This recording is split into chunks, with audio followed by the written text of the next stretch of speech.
مجموعة الموت، هكذا نعتت المجموعة الثالثة في كان غينيا الاستوائية من قبل العارفين لخبايا الكرة الإفريقية، نظرا لطموح وإمكانيات المنتخبات الأربع المتنافسة على تأشيرة الدور الثاني وخوضها لغمار النسخة 30 والكأس نصب عينيها، بحثا عن حلم معانقة الأميرة السمراء. وبالرغم من ترشيح محاربي الصحراء للاستواء على عرش الكرة الإفريقية، إلا أن مأمورية رفقاء إبراهيمي لن تكون سهلة، خاصة بعد التصريحات النارية التي أطلقها ناخب البافانا بافانا فرايم ماشابا بأن منتخبه لن يكون لقمة سائغة في هذه المجموعة. تصريحات رفعت سقف طموحاته إلى التتويج باللقب القاري، وهو الذي أرسل رسالة مشفرة للفرنسي غوركيف بعد تحقيقه لفوز عريض على نظيره المالي بثلاثية. جنوب إفريقيا الحديث ظهورها في الكرة الإفريقية والذي لم يبلغ العقدين من الزمن تسعى إلى إضافة النجمة الثانية إلى قميصها.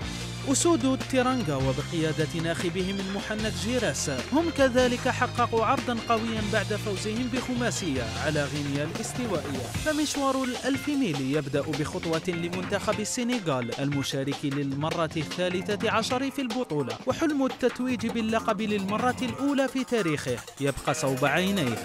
البلاك ستارز العازمون على الإفطار بعد صيام استمر 33 حولا. تبقى الإصابات الهاجس الأكبر للناخب فرايم جراين الذي ألغى المباراة الودية الأخيرة أمام فرايبورغ الألماني بعد إصابة المخضرم أساموا ولاعبين آخرين خلال التدريبات، لتبقى في الأخير غانا واحدا من عمالقة كرة القدم الإفريقية يحسب لها ألف حساب. تكهنات وترشيحات من جهة ومعطيات ميدانية حالية من جهة أخرى تحيل الخضر قبل التفكير في التتويج على التفكير في تثبيت أولى خطواتهم في أدغال إفريقيا.